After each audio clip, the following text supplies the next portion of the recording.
Yeah, so we have in the house BC Ojolo. She's a family life counselor and a marriage mentor. In fact, she's working hand in hand with, I think, China magazine. Is it China International magazine? Are you working with anyone? Okay, not yet.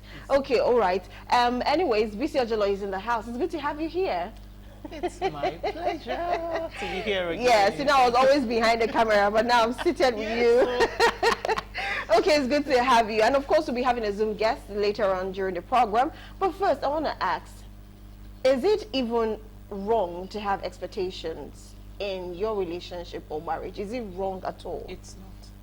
It's expectations are normal to life. Even as friends, there are some level of things. Let me put it like that. Don't let me like put it. There are some level of things I expect from my friend. So expectations are just normal to life. Now, where we wouldn't have issue is the difference. I mean, the differences we're talking about, that we have some that are unrealistic, while some are realistic. So expectations are normal. And you know, I remember something came to me. There are things they tell people. They tell singles. I've seen a single case, and she was like, but they say you should just flow. We should just flow with it. You don't need to have anything. As it comes, you take. I was like, no. Even life will not give to you things as you want to just, you know, flow with life. And that's why we tell you have goals in life. So it's those things that will propel you into what you want to become. So it's the same thing with expectations. So for any human relationship, there should be a level of things I'm expecting from you as my friend, and normally too, you should expect something in return from me. I'm not talking about marriage is contractual now. No, it's not a contract, but it's just normal that as a covenant relationship, I want you to do good by me because that is what I want to do by you as well. You know, there is this definition of love I give. Say love is, you know, giving you all without expecting anything in return. Do you understand? So if I'm giving my all, I'm not expecting anything in return. My spouse is giving his all without expecting anything in return. So we have two people in marriage. The two people will enjoy whatever we're putting into it. Yes, do you understand? True. So that is why you just have to have expectations. It is normal to life. Normal. Why will you say you're coming into a relation and you don't? No, we are not robots. We are not robots. And this is all fine. It's AI world. Yes. But human beings are not AI. We are not artificial intelligence. No, we are not artificial. We are human beings. We are human beings. So there are things on my brain. There are things I have growing up. Even part of what, you know, influences our expectations are upbringing. There are things I grew up with. There are things I expect you should do for me. Normally, I saw some persons do some things, though at times that one could be very, very funny. Okay. But it's normal. It's good. It's healthy. It is beautiful. If you don't have, then I tell you something is wrong with that particular So that means even when you have expectations, or if you don't even have expectations, your background can actually be an influence to your expectations. Yes. Oh, really? Okay. Let me cite one as an example. Okay. I grew up in a home where my father wakes us up, I think we still go, we still does that. You know, every one of us, we know that once it is like, I think 5:36, if I'm correct, you will hear it. It will start jingling the bell, and so you don't want to come out of your room, and all of us, we are just there, you know, and he will start knocking, we will start singing, you know, and that was how I grew up. I mean, I grew up like that. I've never really, you know, I can't remember once my mother woke up us for prayer. Once the husband started, she will join. She will join, yeah. But then this started in courtship for me. My expectation is, as a man, you must wake me up for prayer. Yes. And so during courtship, we understood that we need to, there should be time you pray together and all that. We actually told ourselves we're praying together. But if he didn't call, I won't call. Because my expectation is that why will you be a man? As a man, a man, what makes you a man to me is my father was, you know, a perfect example of a real man when it comes to prayer. So why won't you wake us up or call me or be the one to put a call through? Or probably send a message and say, oh, it is time for us to pray. He wasn't doing it and we weren't praying. So how did you manage that? Because in your head, you already saw your father as the perfect, you know, and right now, you're not seeing the same thing from him. So how did you manage that? So, you know, and it was just going on like that. And so there are times like, the next day we just said, oh, I'm sorry, I slept off. I was tired when I got back from. I said, I knew you were tired. I didn't even talk. And that's another thing. I wanted him to read my mind on LD expectation, not realistic. That's another. I'm trying to pick them out now, little by little. They happen to the best of us. Okay. Do you understand? Yeah. And so I wanted him to read my mind, and I'll be like, okay, no problem. Like, an understanding girlfriend now. Like, you understand? I understood that you should be tired. But then deep inside, I was like, can you be a man and you will not do that? And you know, it went on. There was a day I just sat myself down. I was like, come, Bisi, what is wrong with you? Like for 2 weeks, you've not even prayed. You only talk. And if you say it's tired, you are tired, no. And so that, it was myself. And I talked to myself. To yourself? Yes. And I told him that, do you know what is happening? And he was like, yeah, well, no problem, but I should not be doing that. Then you talk. I can't read your mind. We're even on the phone. And that was how we just sorted it. So I told myself, you'd understand that Lagos traffic is wahala. He is truly tired. Yeah. What will it take you to pick your phone and call? And so I started doing that. That was how we were able to sort it. Wow. Do you see my my background? Yes. Yes. And I've seen people come for counseling, the same thing. I think I've shared it here before. There was a lady who came for, they had already, they were about booking for premarital training. It's like a 3-month, 6-month session we do for people that are about to get married. And so she came, we started talking. But sincerely, I think during our second interaction with her, I knew some things were off. But then as a counselor, we are facilitators. I don't tell you what to do. And that's why at times I will be asking you questions and, you know, we just wrap it around together. And so she started talking. And one thing that came up for me was she just asked the question, ma, what do you think about proposal? And I was like, what do you mean by proposal? I knew where she was going because I've heard them. Yes. Now.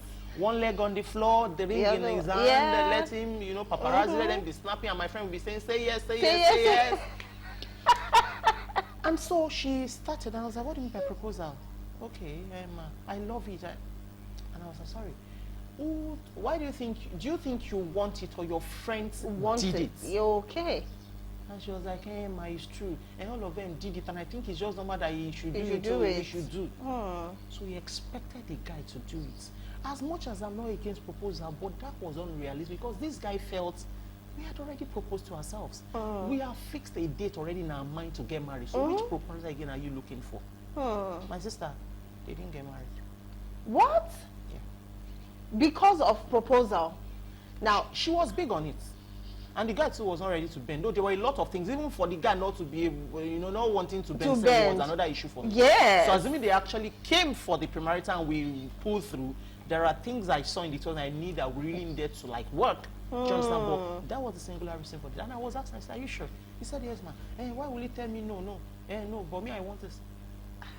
Wow. And another thing, there was sort of age difference. I think the guy was 30-something, she was just in 21, 22. Like, you know, so I was like, no, you still have time. Don't worry. You go.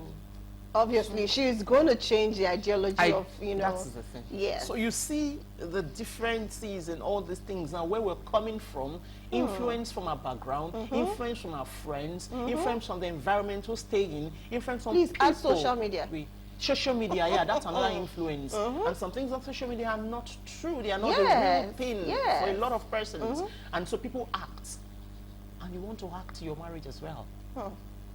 I tell people, even people that are acting, that's why they will tell you we've been on location for how many months? That means they've been reading scripts.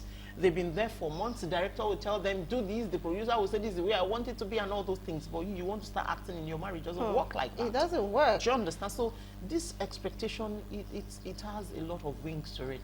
Wow, this is big. You know, there's another word they actually put to this thing. That is the entitlement.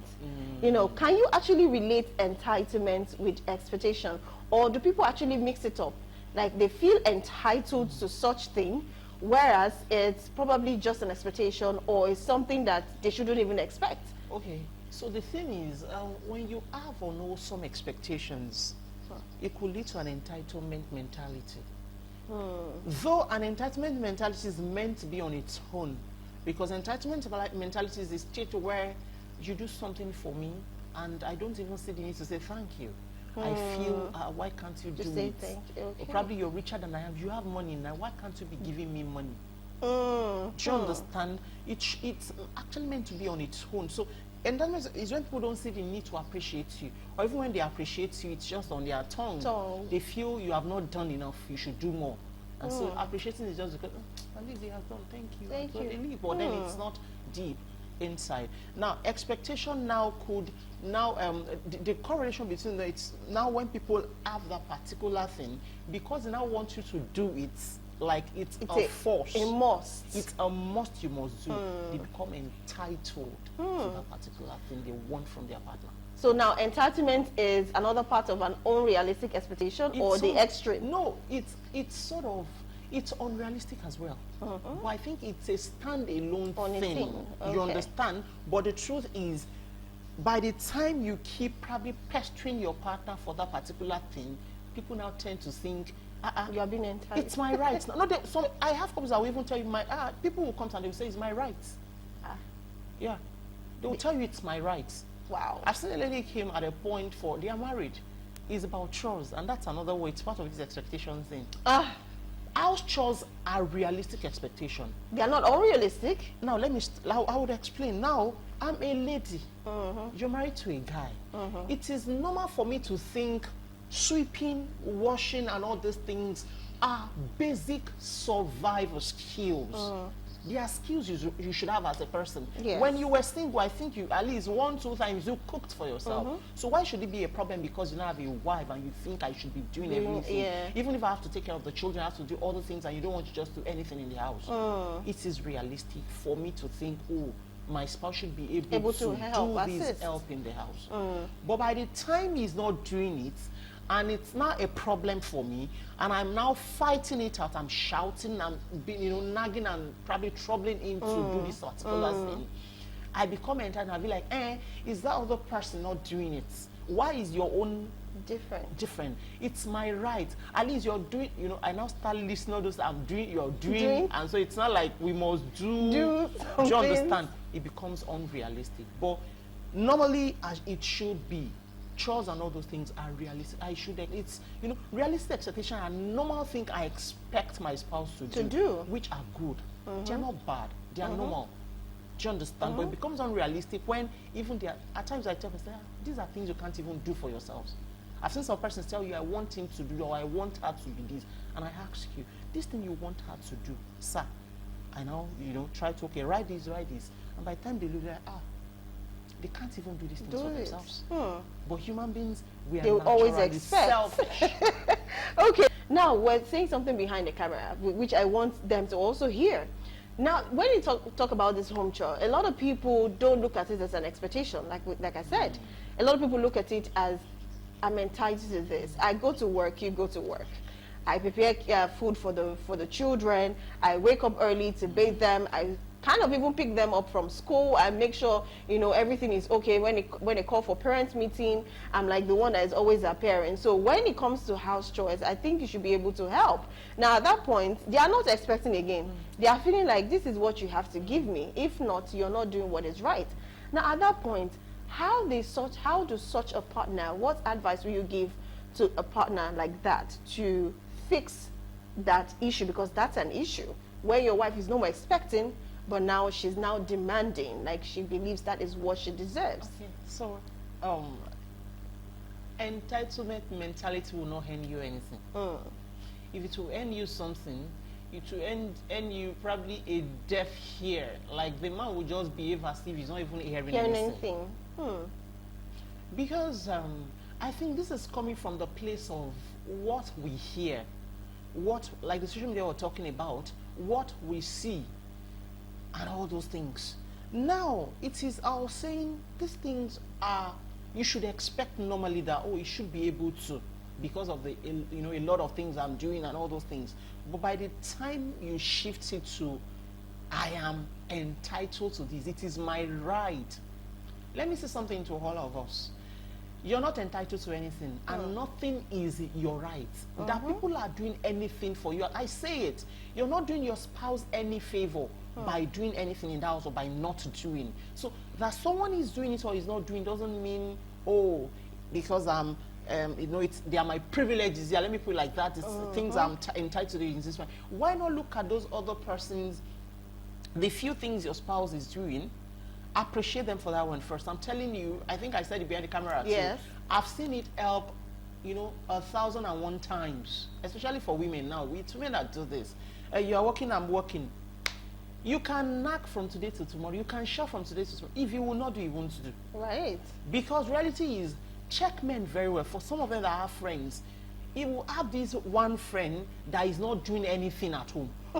And so that will make him to see a lot of reasons why he should not do anything for you. Why he feels you are the one that should do everything. Now, so how do you handle this? The way to handle it is what I call influence. There is something, there is a place of balance, check and balancing that will talk. Someone is being so like, I'm here, you are trying to influence them for the change. Now, how do you do that? Continue doing the chores, but then communication is important. Open and honest and vulnerable communication. Sit down, not shouting on him now that you're not doing anything. I like that point. Not shouting. Yes, not shouting. And don't let him see it as, but don't tell him, I'm going to work, you're going to work.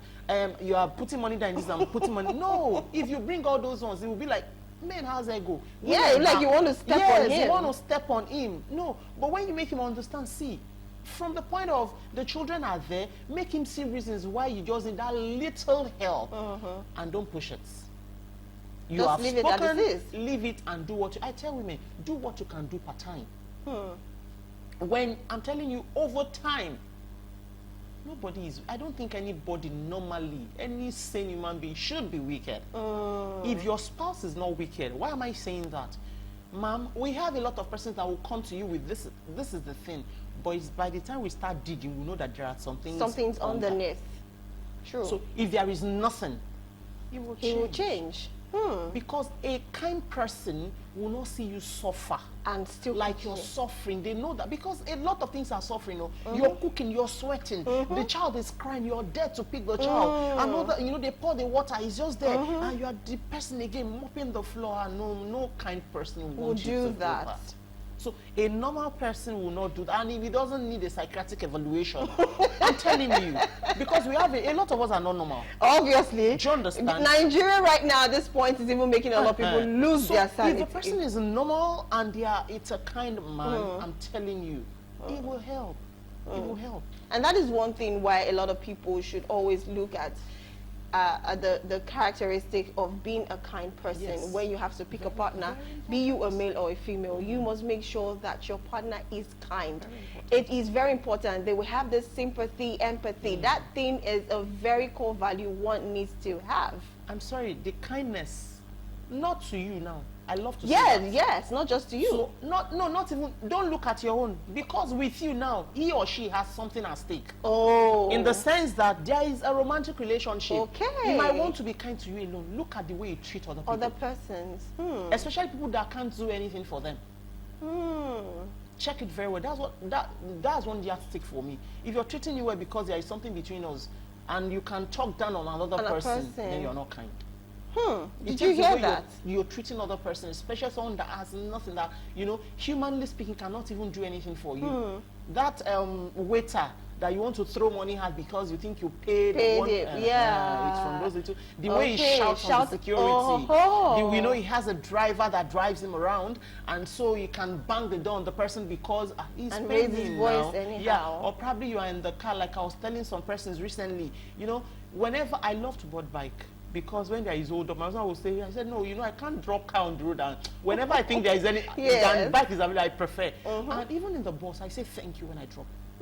But this one said, hey, woman, but I paid him now.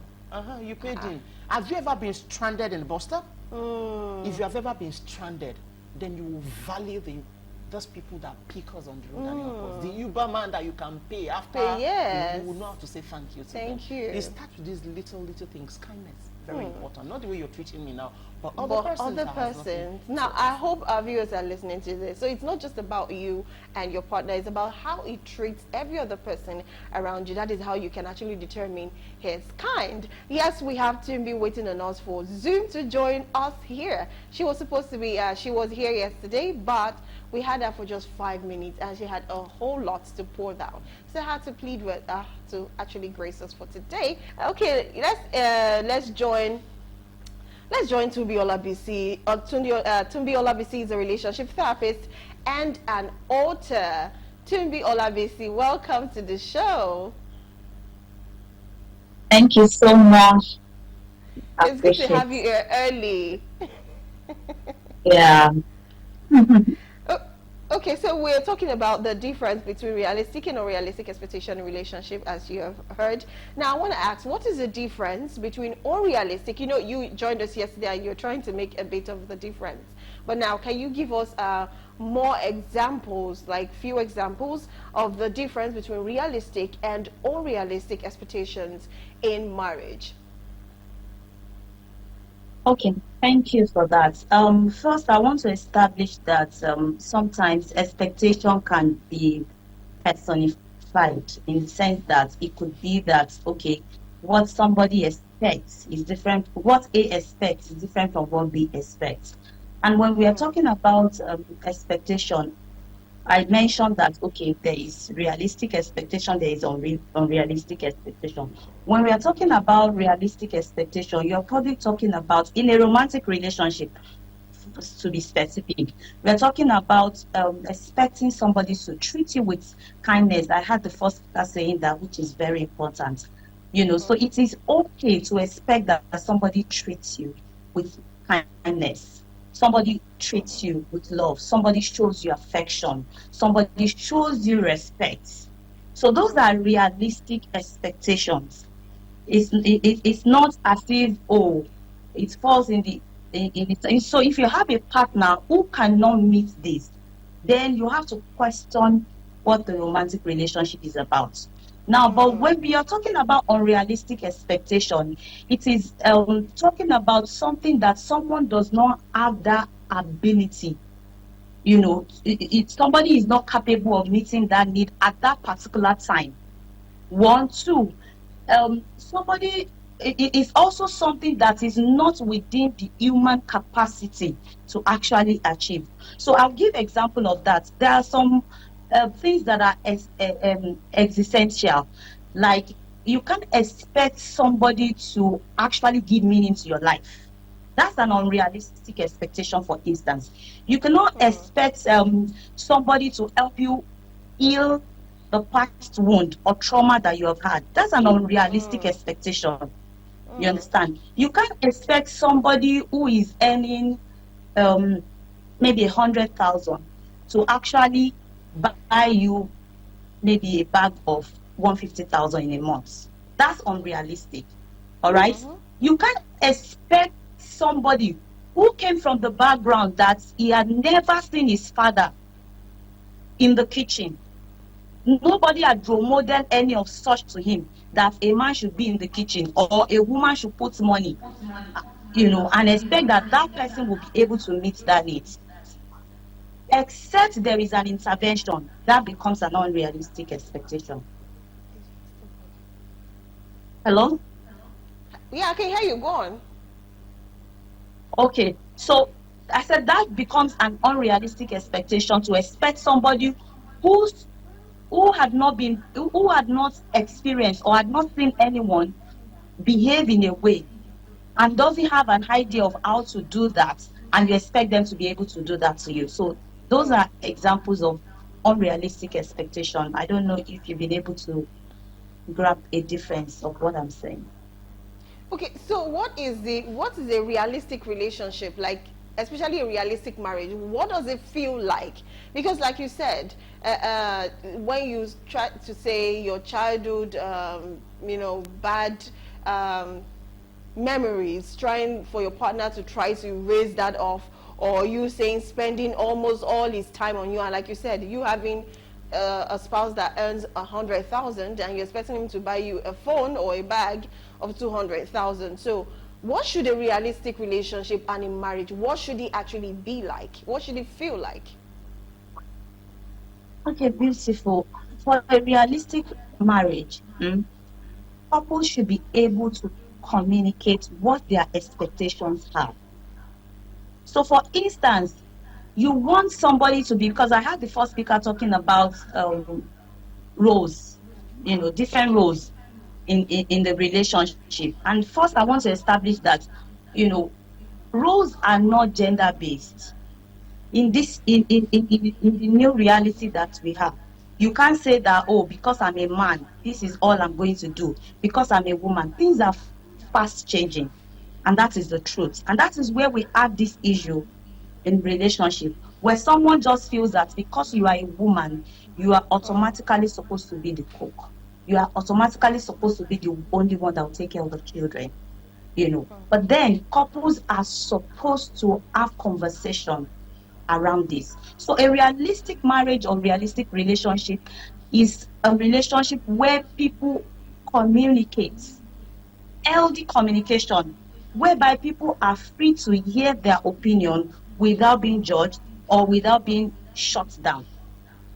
Okay, a realistic marriage or relationship is such that, you know, when you have complaint about something, you are not nagging about it, but you are saying, you know what, this is how I feel about this thing, and then this is what I need going forward. So a realistic relationship is a relationship where you are able to express your need per time, and then you and your partner, you can talk about it. A realistic relationship involves, you know, compromise. And when we are talking about compromise, it is not actually giving up yourself for someone, in quotes, but rather the ability for you to think about yourself, think about the other person, influence each other in that decision, and also think about the relationship. I used to tell people that your relationship is also an entity. And then you must be able to think about it and say, okay, what is it that will work for this relationship? What is it that would favor this relationship? What is it that will make this relationship to thrive? You know, so when we are Okay, I talking like. about a realistic relationship or marriage, we are talking about a relationship that actually brings, that allows or accommodates love, that accommodates, you know, that is deprived of abuse, any form of abuse, either emotional abuse, physical abuse, sexual abuse. Because demanding or requesting that you have a healthy relationship devoid of abuse from your partner is a realistic expectation. So it Okay. is okay to expect that your partner would actually treat you and afford you with the respect that you require. Okay, very beautiful and well said. You know, like you said, expectations are something that one should always look out for, and which you just listed. I listed a whole lot of realistic expectations. Now, let's go to the unrealistic, because we have a lot happening right now. But I would like to move this to you, Bisi Ojolo. Now we have unrealistic. You've said a whole lot about unrealistic.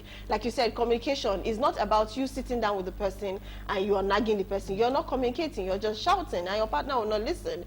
Now, how best you have to like, how do you handle people that come to probably, you know, seek for advice based on what their partner's expectations are, and they could not meet it?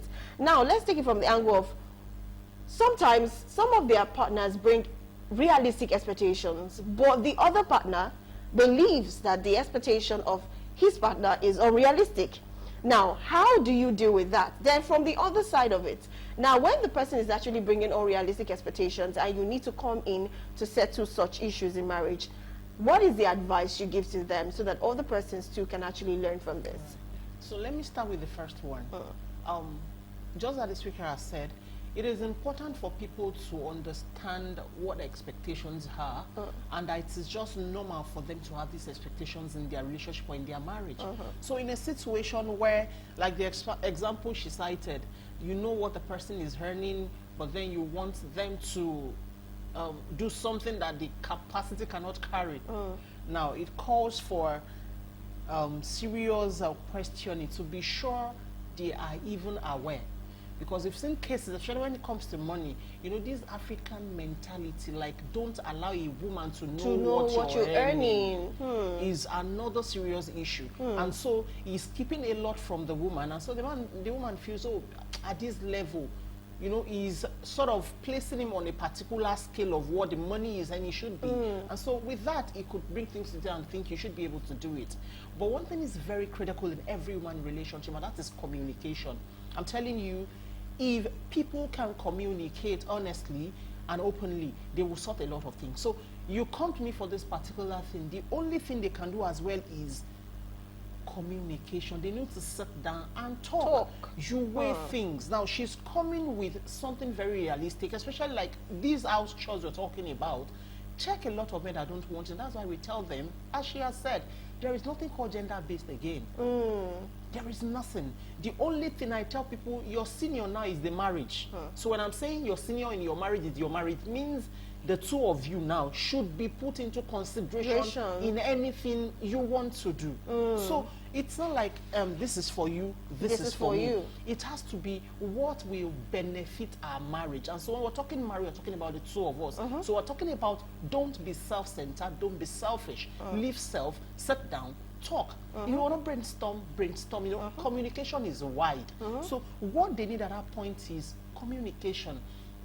Because an adult, you can't change an adult that is not ready to change. Do you understand? They must see that reason for wanting to change, for them to change. Because they probably live their life the same way over the years.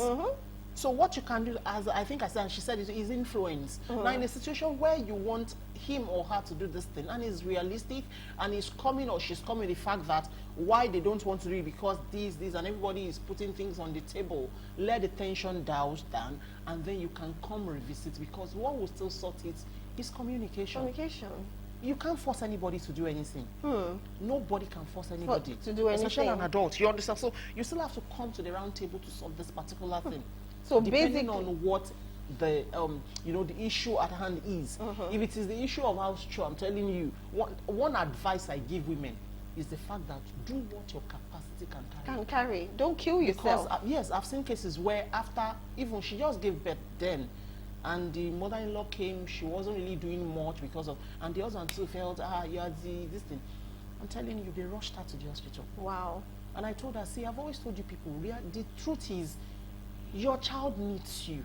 You are important. And whenever a child is born, a new mother is also born.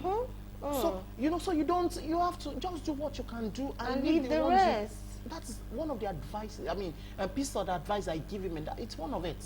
Because you want to kill yourself, let them say, I'm doing all. You might not be able to live to really enjoy the all that you're doing. So in a situation where you know you have really talked and nothing is changing, so far it's not affecting anything critical thing in your marriage or in your family, you can leave it for that particular time and revisit when you know things are fine.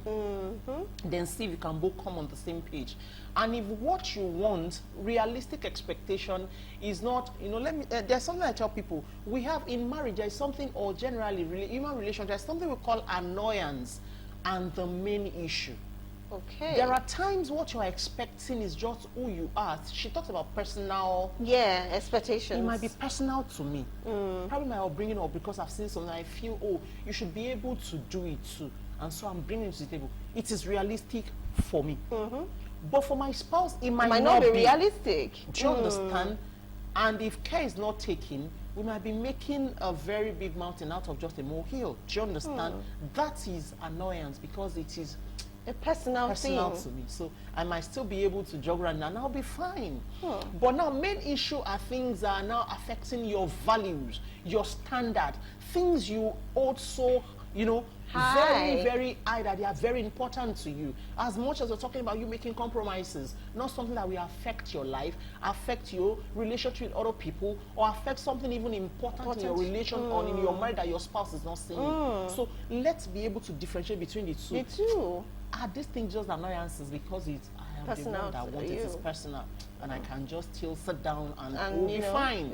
Or they are critical value systems that will affect every other thing. Oh wow, this is very deep. You know, I'm just learning this one now, because sometimes, you know, like you said, there's a difference between expectations and what you call entitlement. Now you brought another one up, saying there's a difference between annoyance and realistic expectation. We're going deeper. It's even deeper than I thought. Okay, let me give this to Tumbi Olabisi. This will be the last question because of our time is almost fast spent. Now, Tumbi Olabisi, now, to deal with an unexpected, unrealistic relationship, unrealistic expectations in relationship and marriage, which she just talked about. Now, from your own point of view, what would you say about dealing with an unrealistic expectation to contribute to what she said?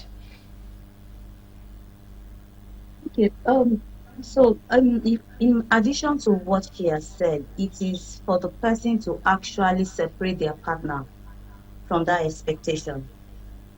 So, for instance, I gave example of unrealistic expectation to be something like healing from maybe a childhood trauma or a past, and then you expect that, oh, or let me give another example. Maybe you expect that because your partner loves you, they should never be angry with you, for instance. I Mm. mean, that is unrealistic Mm-hmm. because that somebody loves you doesn't mean that if there is a cause for them or an issue that occurs and it brings about that reaction of being annoyed, that they are not free to actually express that emotions that they feel. And it Mm. doesn't mean that they don't love you. So if you expect that because your partner loves you, they should never be angry with you, that is a realistic expectation. It's very All right. unrealistic. So you must be able, what do you say? I said yes, it's very unrealistic. Unrealistic, yes. Yes. So what you want to first of all do is separate your partner from that factor, from that maybe what that expectation is. To actually put it right, what that expectation is, you just separate your partner from it first. Then secondly is to actually go within and reflect, that, okay, this expectation, is it within the power of my partner to actually meet this?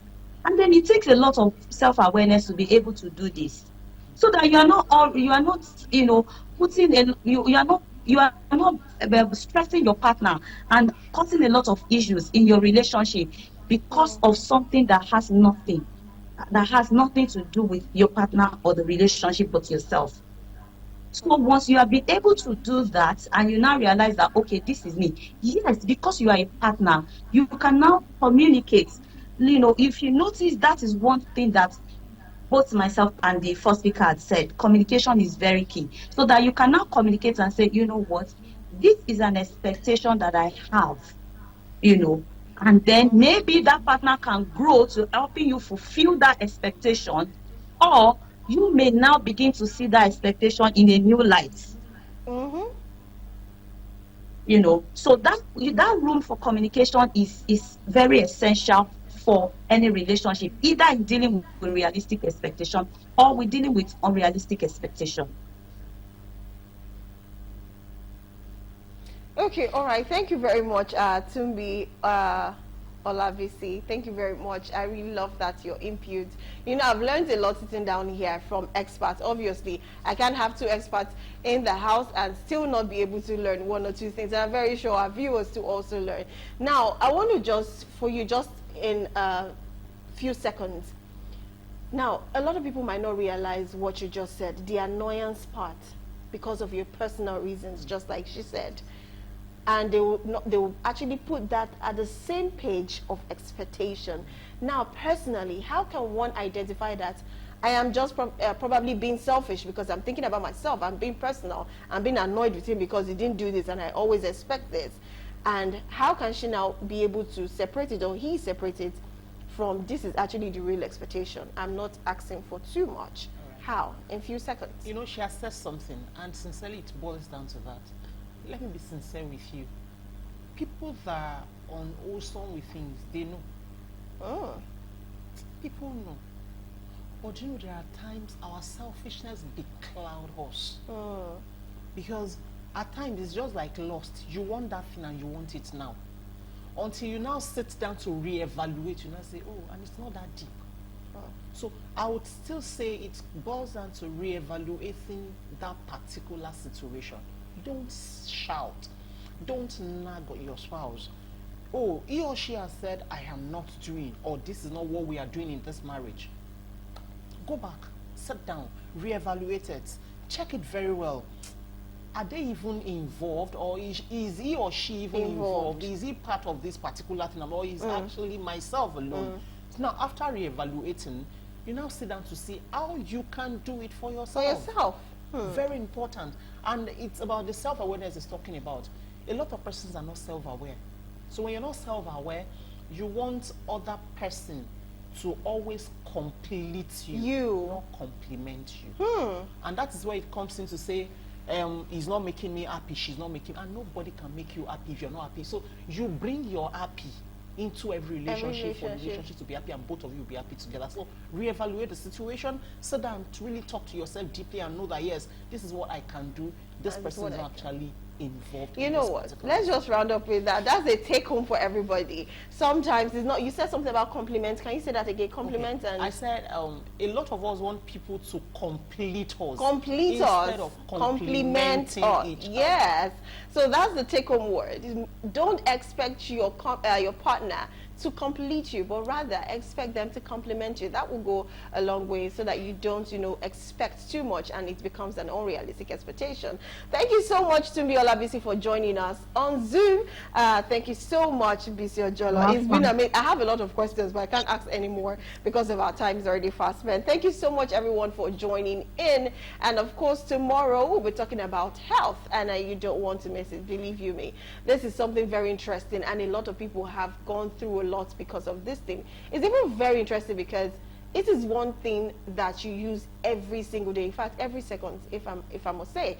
But anyway, till tomorrow, you know what it is. My name is Rose Blossom. Do you have a beautiful day, and bye for now.